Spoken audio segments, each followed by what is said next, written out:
There's a comfortable lie that almost everyone accepts without question, that influence comes from being good, fair, and well-intentioned.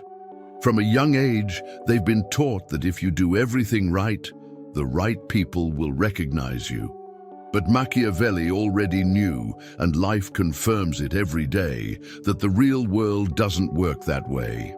Politics guided by reality, not ideals, rewards those who understand the game, not those who merely trust in it. Perhaps that's why you've seen less competent people advance, while others, more ethical, are left behind. This isn't bad luck. It's an invisible structure. What almost no one tells you is that the most influential people don't connect through naive empathy, but through a precise reading of human nature. They don't ask, they don't over-explain, and they rarely show all their cards.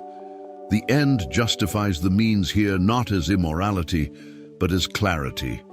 It's better to be feared than loved, as long as one knows how to avoid being hated. The appearance of virtue still exists, but now as a tool, not as a weakness. These people make decisions based on real human nature, while most still act as if the world were just by default. And here's the most uncomfortable point. These laws aren't secret because they're complex, but because they're dangerous for those who depend on their predictability. Those who understand virtu and fortuna cease to be pawns. Those who master the calculated use of force don't need to raise their voices. Those who build their own loyal armies don't beg for space. These 13 laws are never taught openly because they change how you position yourself, connect, and negotiate forever. The question isn't whether they work. The question is, what happens when you start applying them consciously? If something inside you awakened while listening, don't ignore that feeling. This channel isn't about videos, it's about memories. Remember who you were before the fear, before the exhaustion, before the silence.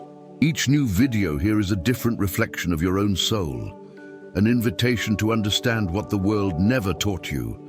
The power you seek outside has always been within you. If you feel that this journey speaks to what lives silently within you, sign up now. Not to follow yet another creator, but to reconnect with something the world tried to make you forget. Because here, every word was made to heal, each reflection to awaken, and each video serves as a reminder you are not alone on the path back to yourself. Click on subscribe and turn the algorithm into a daily reminder of who you really are. It usually begins with a strange, almost unsettling feeling. The person observes the world around them and realizes that effort, good intentions, and competence don't always produce the expected results. There are people who speak less, expose themselves less, even seem less prepared, and yet they advance, while others, well-intentioned, fall behind. It is at this point that the first internal rupture arises. Perhaps the game was never about pure merit. Machiavelli already warned that politics and life is guided by reality, not by ideals. The world functions through decisions based on real human nature, not on beautiful speeches. Those who understand this early on suffer less. Those who ignore it pay with frustration. It's not malice, it's reading the situation. Virtu and fortuna go hand in hand, but only one of them can be trained. And curiously, nobody teaches this in school, in the family, or at work. Perhaps because this kind of clarity makes people difficult to control. Here, the mentor usually takes a strategic pause. He knows that this is the moment when the reader begins to defend themselves internally, saying that they don't want to be like that they prefer to do everything the right way. But Machiavelli himself anticipated this conflict. The appearance of virtue almost always matters more than real virtue.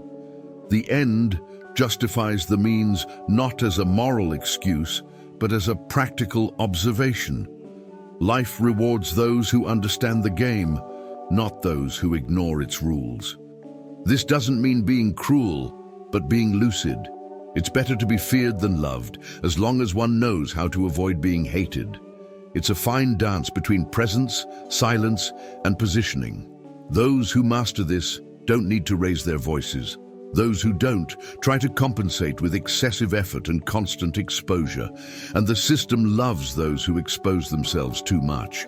At this point, the mentor usually smiles slightly, almost ironically, because he knows the reader is beginning to see something that changes everything. There are invisible patterns governing relationships, business, and personal power. None of this is about manipulating people like puppets, but about not being an unconscious piece in someone else's game. Your own loyal armies are not built solely with people, but with reputation, information, and positioning. The calculated use of force is rarely brute force. It's almost always timing. Constant adaptability is the true superpower of the influential. Those who learn this early on stop asking permission to exist. And curiously, it is precisely at this point that a silent division begins to emerge, an almost invisible line between those who play and those who are played. The mentor often says that this division isn't declared aloud, but it's felt every day. Players enter environments and observe before acting. Pieces enter trying to please. Players understand that politics guided by reality, not ideals, requires a cold reading of the context. Pieces believe that visible effort will be automatically rewarded. The difference lies not in character, but in conscience. Machiavelli never separated people into good or bad, but into lucid or naive. Those who play understand that the board changes according to the interests of those in power. Those who are pieces react to the board after they have already been moved. This perception usually hurts at first because it dismantles old beliefs about justice and recognition, but it also liberates, because from then on, the person realizes that they can choose to learn the game. Here's a delicate point that few readily accept. Players aren't necessarily smarter, richer, or more talented. They simply make decisions based on real human nature. They know that people are driven by self-interest, status, security, and validation. Therefore, they rarely appeal to mercy. They offer value, build utility, and create scenarios where they are needed. Pieces, on the other hand, insist on proving loyalty, goodwill, and sacrifice, believing that this will be remembered in the future. The end justifies the means here appears as strategic clarity. It doesn't matter how hard you try, but how much your action generates real advantage. Those who understand this change the way they speak, position themselves, and even when they are absent when necessary. The mentor often illustrates this with simple, everyday examples. At work, the player isn't the one who stays late every day, but the one who becomes a reference in something specific. They choose a critical skill, delve into it, and become a point of reference. Their own loyal armies begin this way, people who depend on their competence. In social life, the player doesn't seek constant approval. They control their presence and absence. This creates symbolic value. Better to be feared than loved here doesn't mean literal fear, but silent respect. The appearance of virtue remains present, but always aligned with real usefulness. Those who learn this begin to notice something curious. The world starts to respond differently. And this change in response prepares the ground for understanding why intentions alone have never been the currency of power. The mentor is usually direct here, almost uncomfortable to listen to. Power has never been a moral tribunal. It doesn't judge intentions, only results. Machiavelli made this clear by observing leaders who failed not for lack of goodness, but for an excess of it. Politics guided by reality, not by ideals, requires accepting that the world reacts to what is visible and functional, not to what is felt internally. Someone can have the best intentions in the world and still be ignored. Another can act with strategic coldness and be promoted, followed, or respected. This is not personal injustice, it's a power dynamic. The end justifies the means appears here as a practical interpretation. If the result doesn't support your position, the intention dissolves into thin air. Whoever understands this stops over-explaining themselves. At this point, the mentor usually prompts a simple reflection. How many times has someone said, "That wasn't my intention," hoping for understanding? And how many times has that actually changed anything? Rarely. People decide based on the impact they felt, not the stated reason. Decisions based on real human nature take this into account. Players know that over-explaining weakens their position. They adjust their behavior, not their speech. The appearance of virtue remains important, but always aligned with the effect caused. Better to be feared than loved emerges here as a psychological principle. Excessive predictability reduces value. Those who constantly justify themselves put themselves on the defensive. Those who act with clarity and firmness create automatic respect, even without being liked by everyone. The mentor often provides practical examples to make this tangible. In negotiations, those who enter saying, "I really need this," lose leverage. Those who come in with real alternatives control the game. Radical autonomy begins here. In the professional environment, those who deliver solutions before asking for recognition gain ground. Calculated use of force can be as simple as saying less, expecting more, and acting at the right moment. Your own loyal armies are formed when people realize that your presence generates stability, not drama. Constant adaptability allows you to adjust your posture without losing your identity.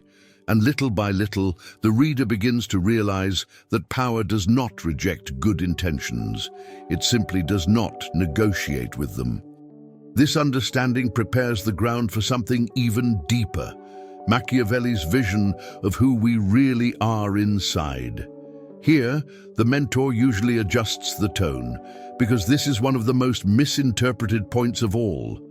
Machiavelli never said that people are inherently evil. He said they are predictable under pressure, and that changes everything. When interests come into play, most people react similarly. They protect their own territory, seek advantage, and avoid losses. Politics guided by reality, not by ideals, arises precisely from this observation. Those who ignore this expect eternal loyalty. Those who understand it build incentives. Decisions based on real human nature are not cynical, they are strategic. They start from what is, not from what should be. The mentor reminds us that expecting ideal behavior in competitive scenarios is like expecting silence in a noisy market. It's not moral naivete, it's a misinterpretation. At this point, the mentor usually introduces the necessary discomfort. People help while it's convenient. They support while there's a benefit. They stay while the cost is acceptable. This isn't automatic betrayal, it's human behavior.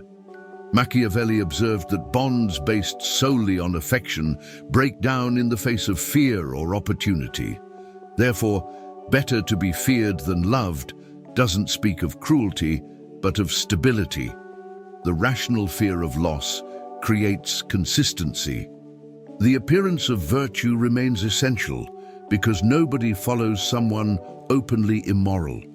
But virtue without structure is fragile. The end justifies the means appears as a warning. Good intentions without protection become an invitation to abuse.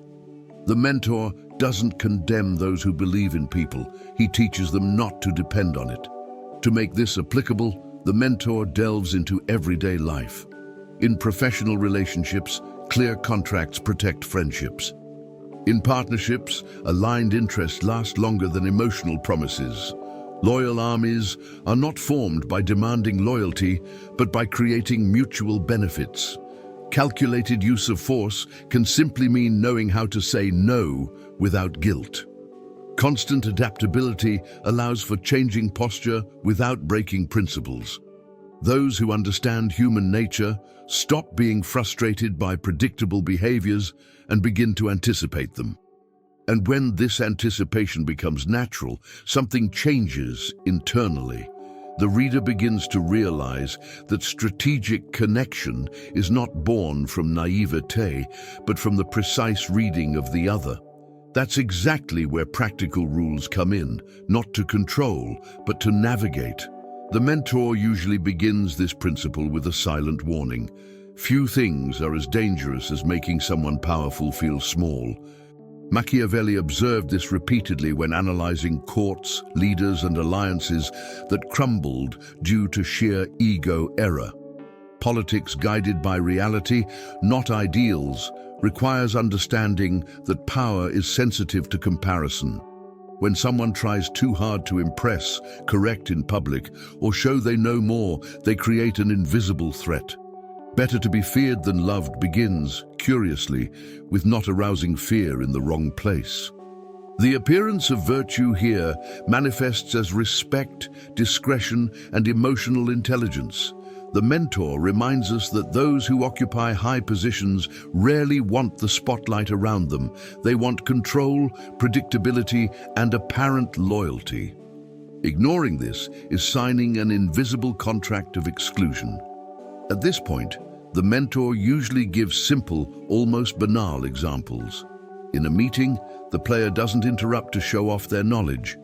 They add their insights at the right moment. In a professional setting, they don't correct the boss in public, but suggest alternatives in private. Decisions based on real human nature recognize that status needs to be preserved. The end justifies the means, which manifests as self-control. It's better to gain ground slowly than to win an argument and lose the game. Calculated use of force here is strategic silence. Own and loyal armies begin with confidence, not with humiliation disguised as competence. Whoever understands this principle realizes that intelligence without timing is just noise.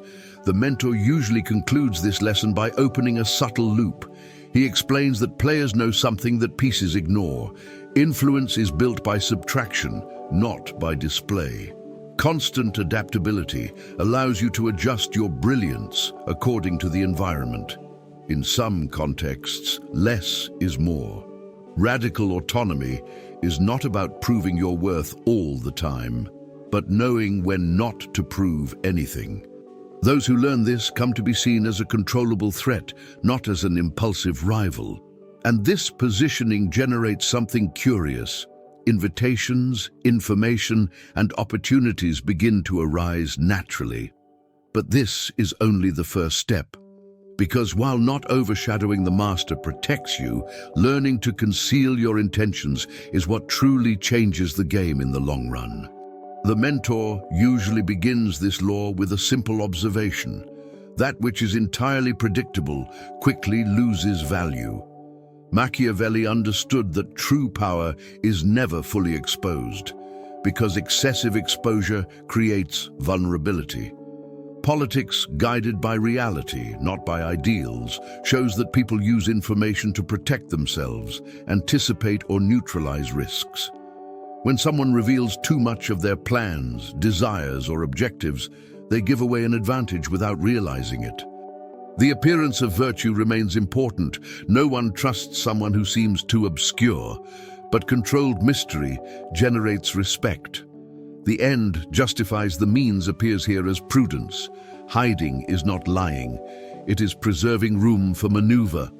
Those who say everything they think are usually the first to be discarded when the scenario changes. At this point, the mentor often provokes with an indirect question. Why do so many people feel the need to explain their next steps? Decisions based on real human nature indicate that most people seek validation, not strategy. Players do the opposite. They observe more than they speak. They adjust their discourse according to the environment. Calculated use of force here is selective information. In negotiations, for example, the player never reveals their main alternative. They make it clear that they have options without detailing them. Better to be feared than loved emerges subtly. Unpredictability breeds caution in others.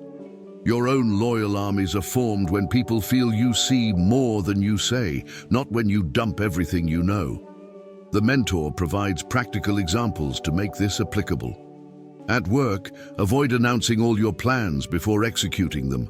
Present results. In personal projects, share fewer ideas and more deliverables.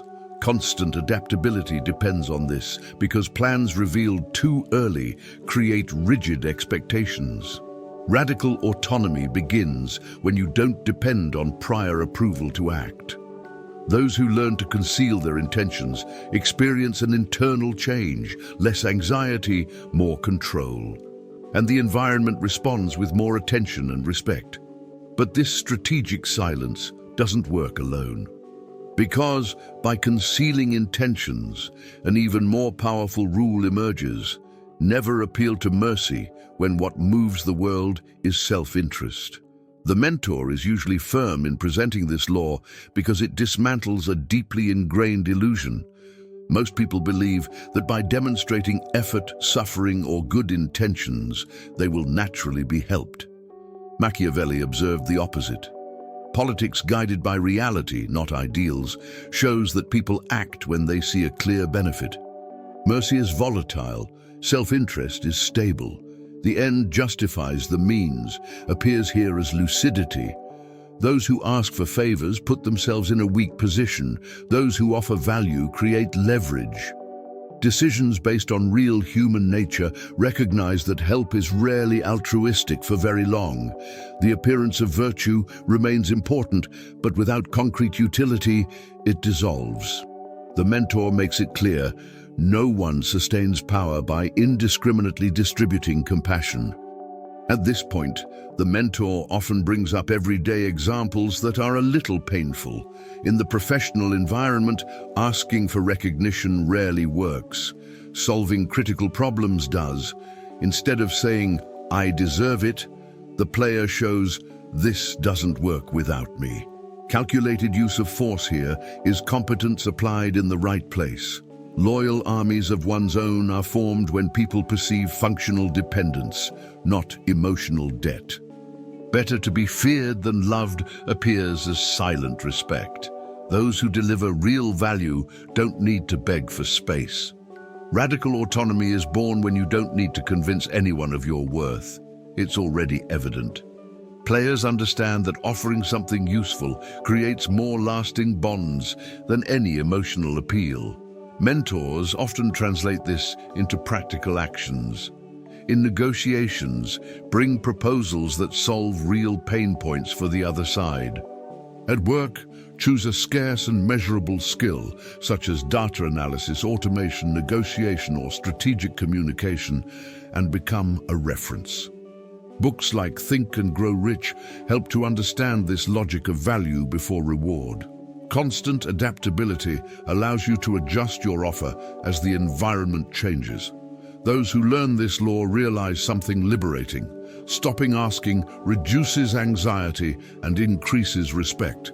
But by becoming valuable, a new risk arises, that of being too available. And that's where the art of strategic absence comes in.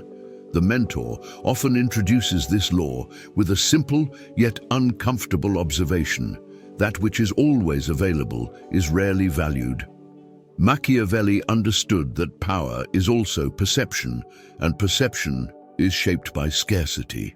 Politics guided by reality, not by ideals, shows that constant presence generates excessive familiarity, and familiarity almost always diminishes respect. The end justifies the means appears here as emotional discipline. Knowing when to retreat is as important as knowing when to advance. The appearance of virtue is not about aggressively disappearing, but about controlling access. Decisions based on real human nature indicate that people desire more what they cannot easily have. Those who ignore this become predictable, too accessible, and, over time, disposable. At this point, the mentor usually warns against a common mistake. Strategic absence isn't about disappearing due to insecurity or emotional games. It's about selective presence. Players know when to show up and when to let silence work for them. Calculated use of force here means not responding immediately, not accepting everything, not always being available. Better to be feared than loved emerges as respect for one's own time. Your own loyal armies are formed when your presence solves something important, not when it's guaranteed. Radical autonomy begins when you don't fear losing ground by being absent. Those who understand this law realize that the world doesn't crumble when they step away. On the contrary, it often reorganizes itself around their emptiness.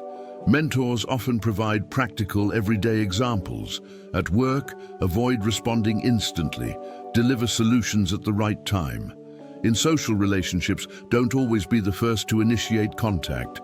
In projects, announce less and execute more.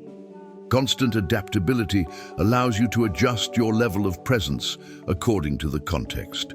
Those who master this principle notice something curious. Invitations increase when availability decreases. The appearance of virtue remains intact because the detachment is elegant, not resentful. And when absence begins to generate value, an even more refined skill emerges, the ability to reflect in others exactly what they most like to see in themselves. The mentor often says that few people want to be truly understood. Most want to be validated. Machiavelli observed that the ego is one of the most predictable drivers of human behavior. Politics, guided by reality, not ideals, shows that confronting someone's self-image rarely generates connection. It generates resistance. Narcissus's mirror is not empty flattery, but psychological reading. The appearance of virtue here manifests as active listening, subtle validation, and language aligned with the other person's world. Decisions based on real human nature recognize that people gravitate towards those who make them feel seen, not those who correct them. The end justifies the means appears as a relational strategy. Reflecting is not lying, it is harmonizing. At this point, the mentor usually warns against a classic mistake. Many believe that convincing means imposing better arguments. Players know that convincing means allowing the other person to reach their own conclusion. Calculated use of force here means partially agreeing, highlighting virtues the person already believes they possess, and reinforcing that narrative. Better to be feared than loved appears elegantly. Whoever masters this law influences without begging. Your own loyal armies are formed when people feel that by your side they are better versions of themselves. Radical autonomy means not needing the other person's approval, but knowing how to offer it strategically. Those who ignore this law are usually seen as difficult even when they are right. The mentor translates this into simple, applicable actions. In conversations, observe how the person describes themselves and use that language when responding. If they see themselves as rational, speak logically. If they see themselves as visionary, speak of the future. At work, present ideas as extensions of what the other person already believes. Constant adaptability allows you to adjust the mirror without losing your identity. The appearance of virtue remains intact because you don't compete for protagonism.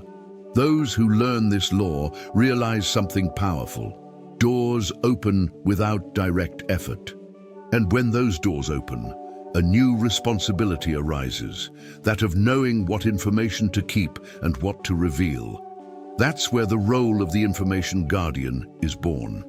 The mentor usually begins this law with a calm, almost obvious but rarely practiced statement. Information is one of the most stable currencies of power. Machiavelli understood that whoever controls the flow of information controls future decisions, alliances, and movements. Politics guided by reality, not ideals, reveals that powerful people don't want those who talk too much, but those who know too much. The appearance of virtue here is discretion. The end justifies the means emerges as strategic prudence. It's not about hiding out of fear, but about filtering through intelligence. Decisions based on real human nature show that whoever receives valuable information becomes dependent on the source. Your own loyal armies begin when others realize that you see the board before the pieces move. At this point, the mentor usually warns against a common mistake: confusing knowledge with showing off.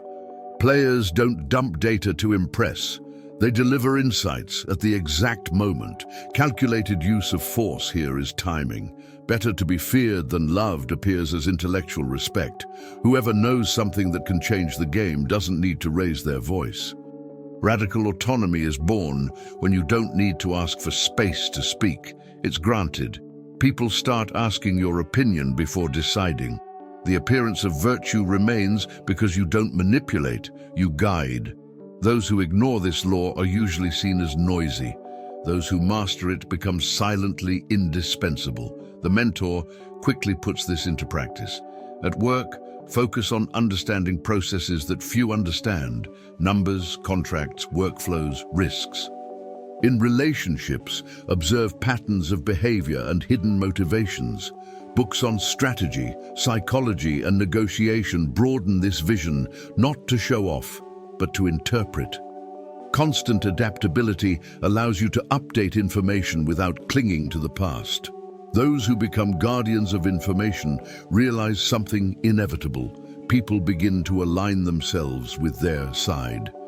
And when alliances begin to form, a curious dynamic emerges: the invisible force of common enemies as a unifying element. The mentor often introduces this law with an almost historical observation. Nothing unites more quickly than a common enemy. Machiavelli observed that alliances rarely arise solely from affinity, they arise from necessity. Politics guided by reality, not by ideals, shows that converging interests are stronger than personal sympathy. The useful enemy doesn't need to be a specific person, but can be a problem, a threat, or an external force.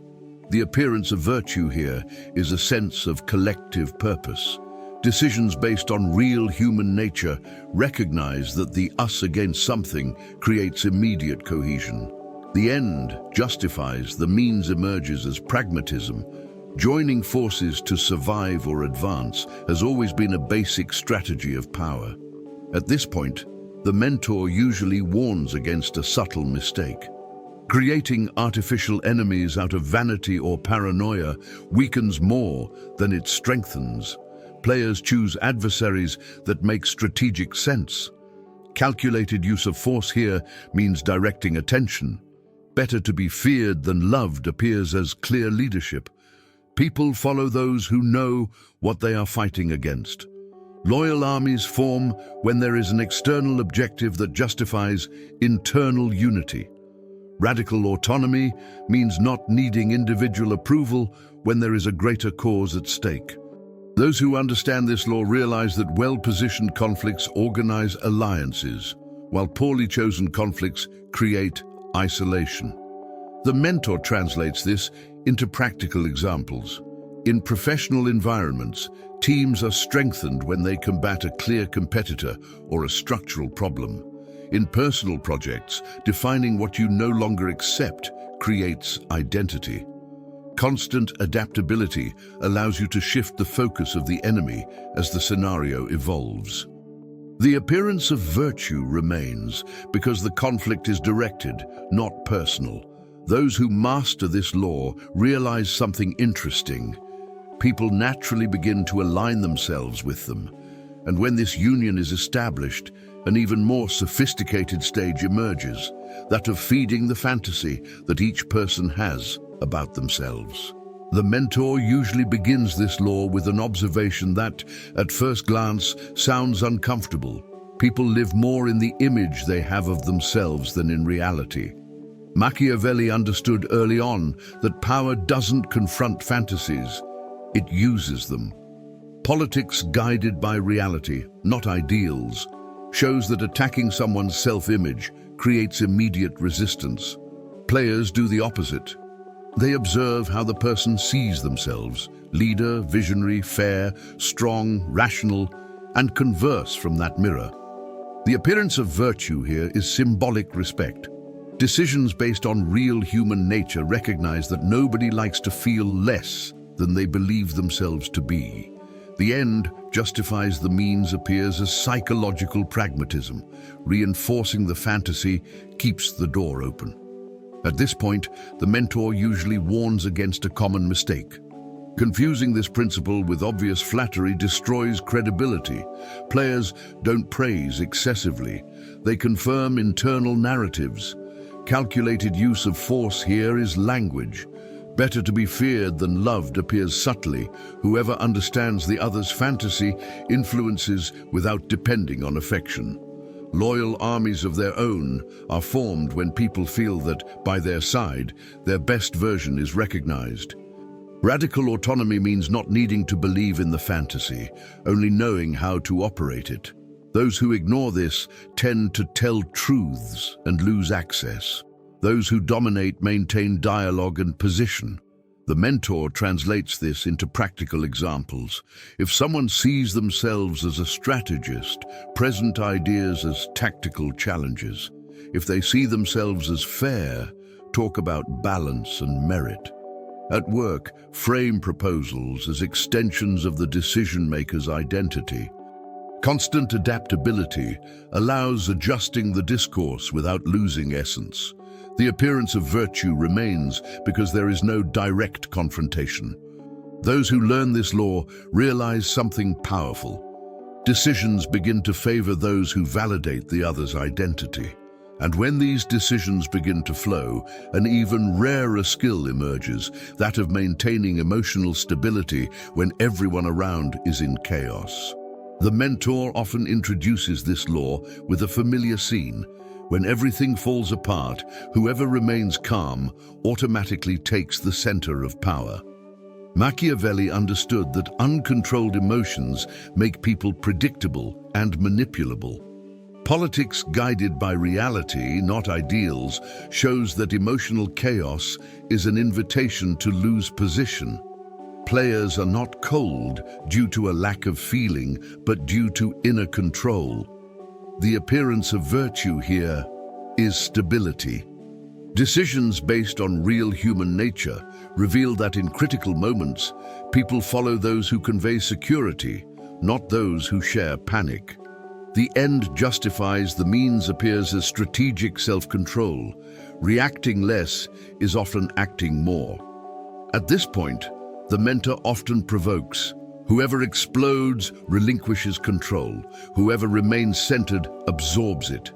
Calculated use of force here is emotional silence.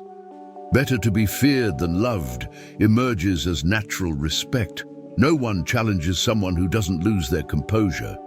Your own loyal armies form when your presence calms difficult decisions. Radical autonomy is born when your emotional state doesn't depend on the environment. People begin to seek your opinion precisely in the most tense moments. The appearance of virtue remains because calmness is interpreted as maturity, not indifference. Whoever ignores this law becomes an emotional thermometer. Whoever masters it becomes an anchor. The mentor makes this applicable with simple practices. In conflicts, speak last. In crises, breathe before responding.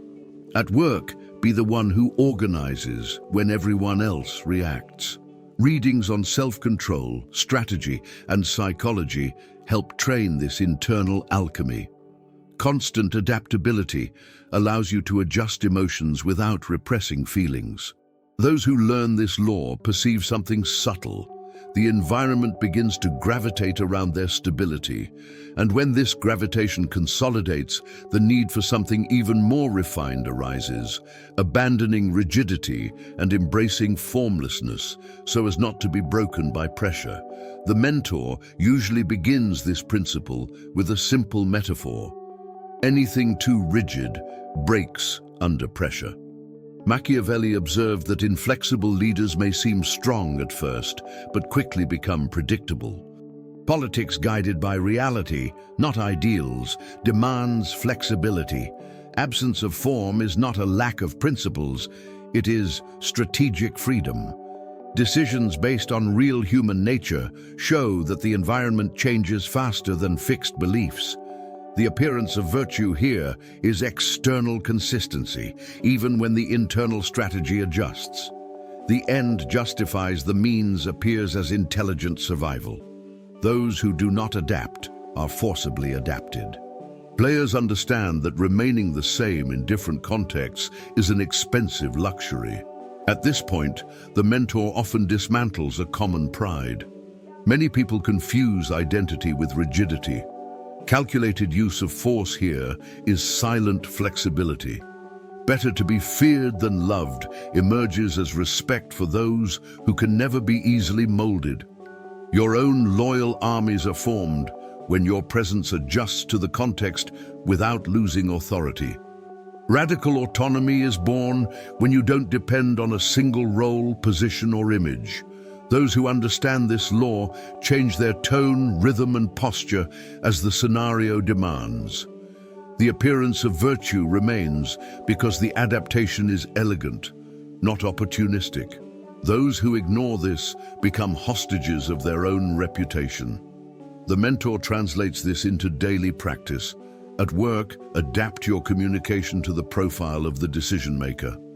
In negotiations, alternate between firmness and flexibility depending on the other side's response. In personal projects, adjust strategies without emotional attachment to the initial plan. Reading about strategy and leadership helps train this mental fluidity. Constant adaptability ceases to be an effort and becomes a reflex. Those who learn this principle perceive something liberating. Less internal resistance, more external space. And when this fluidity consolidates, a natural consequence arises. People begin to depend on those who always find a way, regardless of the obstacle. The mentor usually begins this law with a crucial distinction. Dependence is not explicit control, it is functional necessity. Machiavelli observed that the most stable power does not come from threats, but from continuous utility. Politics guided by reality, not by ideals, shows that those who solve recurring problems become maintained by the self-preservation of the system. The appearance of virtue here is reliability. Decisions based on real human nature indicate that people defend what they need. The end justifies the means appears as pragmatism. Becoming indispensable is safer than seeking approval. Players don't ask for space. They occupy critical gaps that no one else wants or can fill. At this point, the mentor usually warns against a subtle mistake. Many try to be indispensable by doing everything. Players choose one right thing. Calculated use of force is the focus here. Better to be feared than loved emerges as structural respect. When you leave, something breaks. Your own loyal armies form when your absence generates real discomfort, not emotional drama. Radical autonomy is born when you don't depend on the bond, but the bond depends on your commitment. The appearance of virtue remains because you don't impose yourself, you make yourself necessary. Whoever ignores this law becomes replaceable, even if they are hard-working. The mentor quickly puts this into practice. At work, identify critical processes that few master and delve into them. In projects, take on key responsibilities that connect areas. In relationships, be the one who brings clarity when there is confusion. Reading about systems, strategy, and problem-solving broadens this vision. Constant adaptability allows you to update your usefulness as the scenario changes. Those who learn this law realize something inevitable. The more indispensable they become, the more options they gain. And when the options increase, an even more sophisticated stage emerges, that of controlling choices without seeming controlling. The mentor often presents this law with a simple phrase: whoever chooses the menu rarely loses dinner. Machiavelli observed that real power lies not in imposing decisions, but in defining alternatives. Politics guided by reality, not ideals, shows that people like to feel they have made a decision, even when the path has already been laid out. The appearance of virtue here is respect for the autonomy of others. Decisions based on real human nature recognize that an excess of options generates confusion, while well-structured options generate relief. The end justifies the means appears as strategic organization. Guiding is not forcing, it is leading. Players understand that whoever defines the framework of the choice defines the likely outcome. At this point, the mentor usually dismantles a common belief. Many believe that leadership is saying, "Do this." Players say, "Do you prefer A or B?" knowing that both options favor them. Calculated use of force here is decision architecture. Better to be feared than loved emerges as intellectual respect. Whoever organizes chaos gains natural authority. Your own loyal armies are formed when people feel that deciding alongside you is easier. Radical autonomy remains intact because no one feels pressured, only guided. The appearance of virtue is maintained because you don't take away choices, you only remove distractions. The mentor translates this into clear practices. In negotiations, present proposals in blocks, never in isolation. At work, offer comparative solutions instead of isolated problems. In relationships, offer clear paths instead of vague demands. Readings on behavioral psychology help to understand this decision-making mechanism. Constant adaptability allows adjusting options according to the decision-maker's profile. Those who learn this law realize something powerful. Decisions begin to flow in their favor without direct resistance. And when this subtle control is established, the final stage of strategic maturity emerges, no longer needing anyone to negotiate from a strong position. The mentor usually begins this law with a simple and uncomfortable truth. Those who need, lose. Machiavelli observed that dependence is the greatest possible strategic weakness. Politics guided by reality, not by ideals, shows that negotiating power stems from the ability to walk away. The appearance of virtue here is serene self-sufficiency, not arrogance. Decisions based on real human nature indicate that people respect those who don't beg, don't pressure, and don't over-explain. The end justifies the means appears as practical freedom. Not needing is the cleanest way to maintain control. Players build options before entering the game, not during the crisis. At this point, the mentor usually dismantles a silent fear. Many people remain in bad positions because they believe they have no alternative. Calculated use of force here is independence built in advance. Better to be feared than loved emerges as automatic respect. Those who are not dependent can say no without drama. Your own loyal armies are formed when your presence is a choice, not a necessity. Radical autonomy does not mean isolation, but sovereignty. The appearance of virtue remains because you do not threaten to leave, you simply can. Those who ignore this law negotiate on their knees even without realizing it. The mentor makes this applicable with concrete examples. At work, develop transferable skills and maintain contacts outside your current environment. In business, never depend on a single client, supplier, or partner. In relationships, preserve your individuality, time, and emotional resources. Reading about financial strategy and personal development helps build this foundation. Constant adaptability ensures your autonomy keeps pace with the ever-changing world. Those who learn this principle realize something definitive. Respect changes its tone. And when they no longer need to negotiate for survival, they will be ready to understand what all this truly entails, the ultimate choice between comfortable naivete and conscious control. The mentor usually begins this section with a silent truth. No one crosses these laws unscathed. After seeing the game, it's no longer possible to pretend it doesn't exist. Remaining innocent becomes a conscious choice, no longer ignorance. Machiavelli never tried to turn readers into villains, but into lucid observers. Politics guided by reality, not ideals, requires maturity to accept that the world doesn't work as we would like. Decisions based on real human nature remove the veil, but restore autonomy.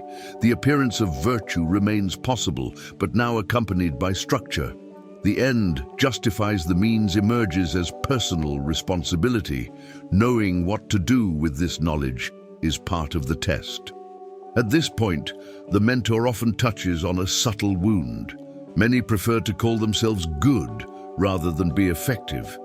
They prefer moral comfort to strategic clarity. Better to be feared than loved doesn't mean losing humanity, but rather ceasing to sacrifice oneself in the name of illusions. Calculated use of force can simply mean saying yes, less, and no, more. Your own loyal armies begin to form when you stop acting out of fear of rejection. Radical autonomy is born when you realize you no longer need to prove your purity to anyone. Those who take control don't become cold, they become responsible for their own results. The mentor usually makes it clear that this choice doesn't happen all at once. It manifests itself in small daily decisions, in chosen silences, in strategic absences, in offers of value instead of emotional requests. Constant adaptability allows one to move between worlds without losing one's center. Those who cross this point realize something irreversible. Victimhood loses its meaning, and when victimhood falls, space is left for something more dangerous: freedom. But freedom, as the mentor knows, is not comfortable. It requires practice, and it is precisely this practice that separates those who only understood the laws from those who begin to apply them in the real world.